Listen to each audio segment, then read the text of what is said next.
Well, you said it. It's a historic building. It goes back 125 years. The first residence of the first reeve of Callander, George Morrison, and there's been the various occupancies over the years. Including motel, hotel, bell office, and I'm sure a few others. It was a fire that kept on going. It didn't matter how much water they poured on it. As soon as they redirected the hoses, the fire would start up again. So I'm sure that was the wood chips as insulation, and so they had a lot of fuel there. I think you've noticed last night that there was a considerable number of people here, not just for the thrill effect of having a fire, but really, thinking of the past and what that building represented to Callander. And I'm sure the hearts of everybody have gone out to the occupants of that particular building. We want to make sure that they're well taken care of. What's the next step here? I know it's early days, but you have to start thinking about what do we do next.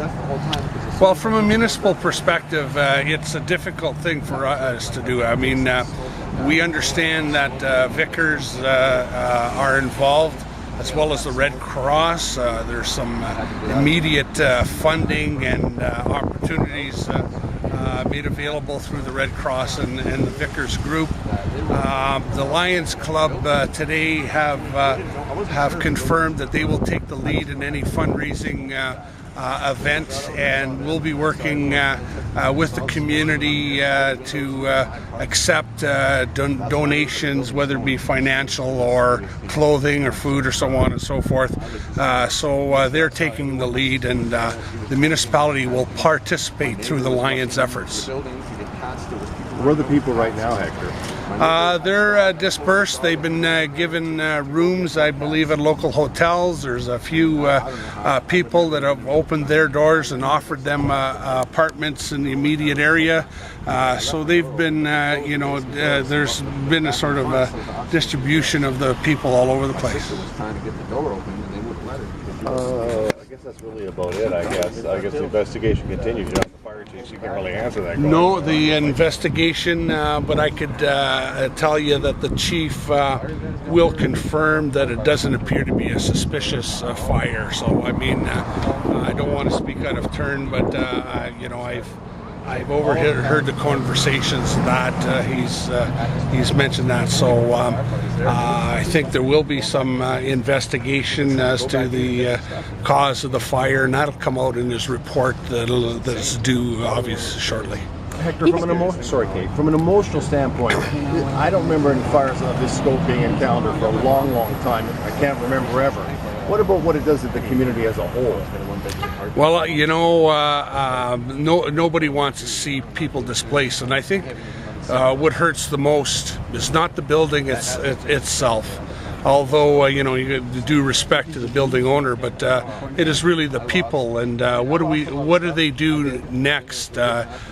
People, regardless of the state, have lost their home, and some of them have lost their pets. And that's really, pulling at your heartstrings there.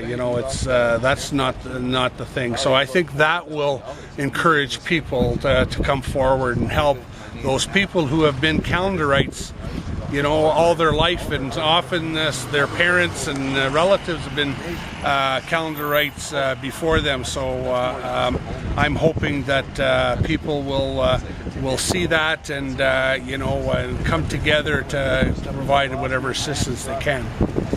And looking at it, this fire, it was the volunteers of Callander that helped stop it as best they could. I mean, you must have a sense of pride to know that your community comes together in a time like this.